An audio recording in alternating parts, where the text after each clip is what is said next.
Assalamualaikum everyone. Welcome to the Codeless Programming YouTube channel. Today we will discuss about character data type in C++. आज की इस video में हम देखेंगे कि किस तरह हम एक कैरेक्टर वेरिएबल को डिक्लेयर करते हैं और इसको वैल्यू इनिशियलाइज करते हैं। हम मजीद देखेंगे कि कैसे ASCII कोड को एज अ कैरेक्टर स्टोर कराते हैं, कुछ स्पेशल सिंबल का यूज़ देखेंगे और इसमें एक अहम पॉइंट को देखेंगे कि कौन सी वैल्यू सिंगल कोट्स के साथ इनिशियलाइज करवानी है और कौन सी विदाउट सिंगल कोट्स इनिशियलाइज करवानी है और इन दोनों मेथड में फ़र्क क्या है। इस वीडियो को मुकम्मल देखने के बाद आपका कैरेक्टर वेरिएबल का कॉन्सेप्ट क्लियर हो जाएगा। तो चलिए देखते हैं। Character variable take one byte in memory. It is used to store a single character. Character variable memory के अंदर जस्ट एक 1 बाइट लेता है और ये जस्ट एक सिंगल कैरेक्टर को स्टोर करवाता है। तो चलिए कोड ब्लॉक में इसको देखते हैं। कैरेक्टर वेरिएबल को डिक्लेयर करने के लिए जो कीवर्ड यूज होता है वो चार यूज होता है। वेरिएबल नेम ch1 में ले रहा हूँ। ch1 को मैं एक वैल्यू इनिशियलाइज करवा रहा हूँ। अब इसको जब हम कोई भी वैल्यू इनिशियलाइज करवाएंगे वो सिंगल कोट्स के अंदर इनिशियलाइज करवाएंगे, उसका और रिजल्ट होगा, और विदाउट सिंगल कोट्स हम जो इनिशियलाइज करवाएंगे उसका और रिजल्ट होगा। तो ये कॉन्सेप्ट मैं बाद में क्लियर करता हूँ। पहले मैं आपको बताता हूँ कि सिंगल कोट्स के अंदर जो भी आप करेक्टर लिखेंगे वो एज इट इज़ मेमोरी में जाके स्टोर हो जाएगा। तो मैं इस सिंगल कोट्स के अंदर जस्ट एक कैपिटल ए स्टोर करवा रहा हूँ,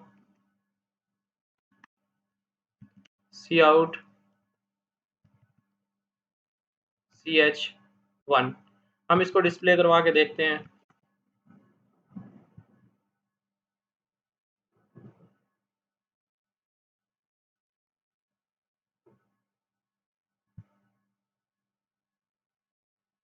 तो उसमें ए स्टोर हुआ।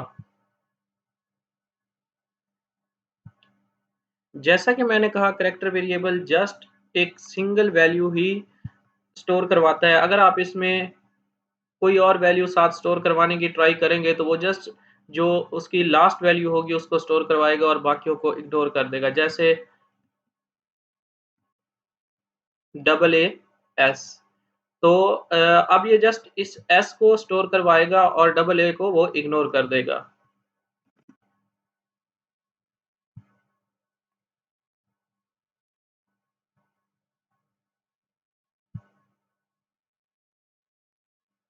जस्ट उसने एस को स्टोर करवाया,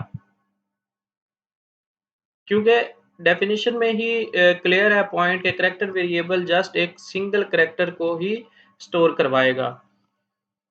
अब आपने जितने भी करेक्टर स्टोर करवाने हैं वो करेक्टर वेरिएबल के अंदर सिंगल कोट्स के साथ आप स्टोर करवा सकते हैं। जैसे ch2 मैंने एक और वेरिएबल लिया, उसको मैं इनिशियलाइज करवा रहा हूँ कोई भी करेक्टर लाइक टी। तो सी आउट ch2 और एंड लाइन यानी कि ब्रेक द लाइन। आप इसको भी रन करके देख लें। टी एंड एस जो दो करैक्टर हमने जिस तरह से उसके अंदर सिंगल कोट्स के अंदर पास किए वो एज इट इज यहाँ पे स्टोर हो गए। अब करैक्टर डेटा टाइप के अंदर ASCII कोड का कॉन्सेप्ट मौजूद है। वैसे तो हमारे कीबोर्ड के जितने भी बटन्स हैं इन सब का कोई ना कोई ASCII कोड है, लेकिन जो स्पेशल इंग्लिश वर्ड्स हैं जैसे A capital A to capital G and small A to small G, इनके जो ASCII कोड हैं वो कैपिटल ए का ASCII कोड 65 है और कैपिटल बी का 66 and so on. Capital G का जो ASCII कोड है वो 90 है। सेम इस तरह स्मॉल ए का ASCII कोड 97 है और स्मॉल जी का ASCII कोड 122 है। अब ये ASCII कोड है क्या? यानी मैं यहाँ एक और वेरिएबल डिक्लेयर करता हूँ ch3 के नाम का, जिसके अंदर मैं ASCII कोड रखूँगा। अब यहाँ जब भी हमने कोई भी ASCII कोड इनिशियलाइज़ करवाना है तो वो हम विदाउट सिंगल कोट्स करवाएँगे। अगर हम सिंगल कोट्स के साथ उसको इनिशियलाइज़ करवाएँगे तो वो एज़ अ इंटीजर उसको जो है डिस्प्ले करवाएगा। तो विदाउट सिंगल कोट्स हम बी का आस्की कोड पास करवाते हैं, जैसे कि बी का आस्की कोड 66 है, कैपिटल बी का। अब हम इसको डिस्प्ले भी करवाते हैं, सी आउट। तो इसको देखते हैं, ASCII code of capital B is equal, तो CH3, और इसकी भी लाइन ब्रेक कर देते हैं, इसको रन करते हैं।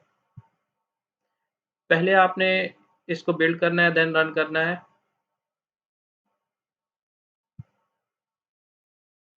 ASCII code of B is equal to B.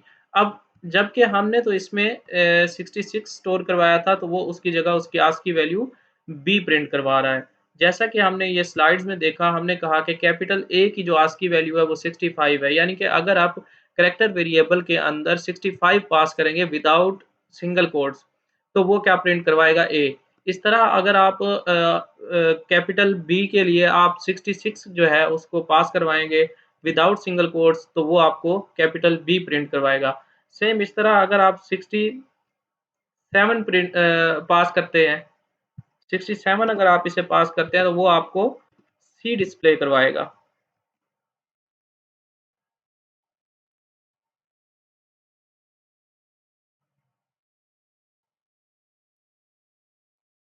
ये देखें, सी।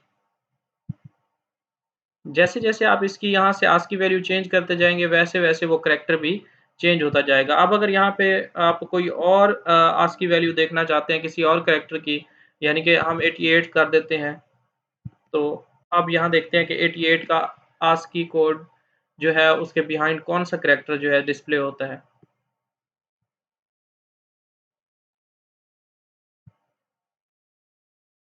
ये जी एक्स, 88 आस्की कोड है एक्स का।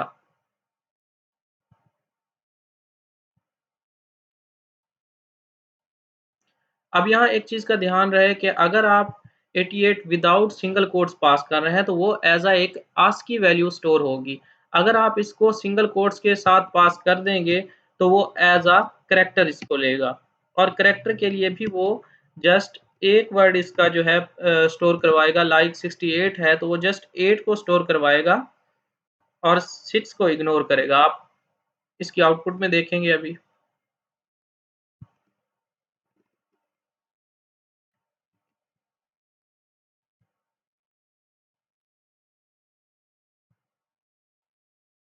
तो आस्की कोड ऑफ, ये देखें, उसने आस्की कोड नहीं डिस्प्ले करवाया, बल्कि वही वैल्यू ही डिस्प्ले करवा दी जो हमने उसको इनिशियलाइज करवाई। क्योंकि हमने उसको सिंगल कोट्स के अंदर वैल्यू पास की है, तो उसने जो उसकी लास्ट वैल्यू थी वो उसने डिस्प्ले करवा दी। तो ये एक मेजर डिफरेंस है कि जब भी आपने कोई भी आस्की वैल्यू पास करनी है, वो विदाउट सिंगल कोट पास करनी है, और अगर आपने कोई character as it is store करवाना है, तो वो आपने सिंगल कोट्स के अंदर पास करना है।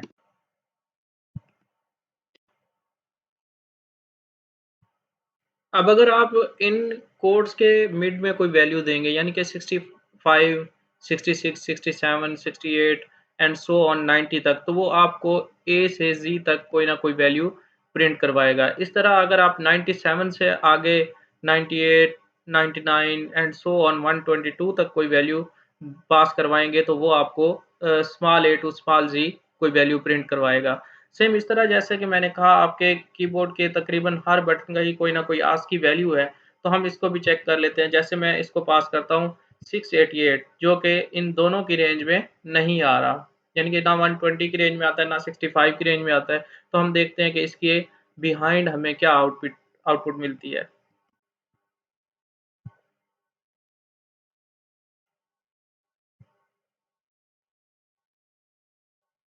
ये देखें, ये एक साइन सा हमें मिला है।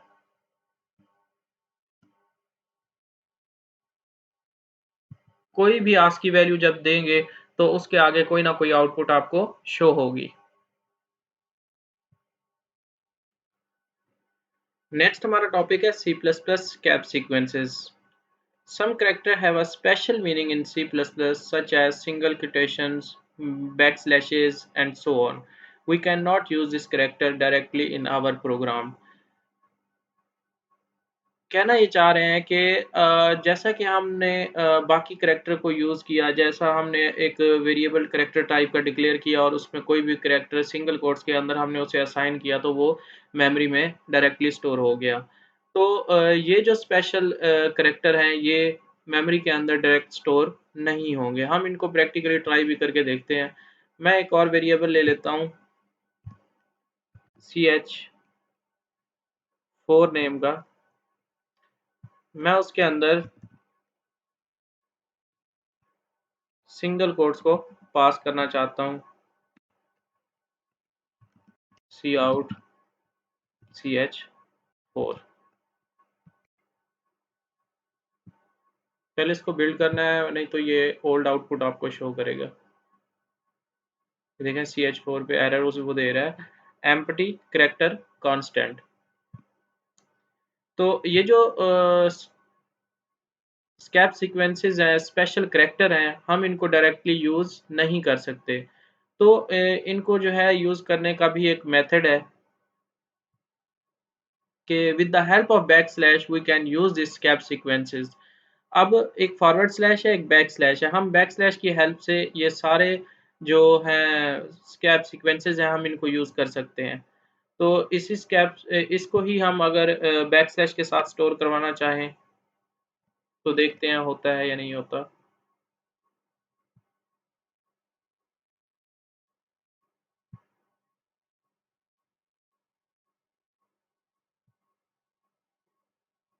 फिर देखें ये सिंगल कोट्स शो हो रहा है।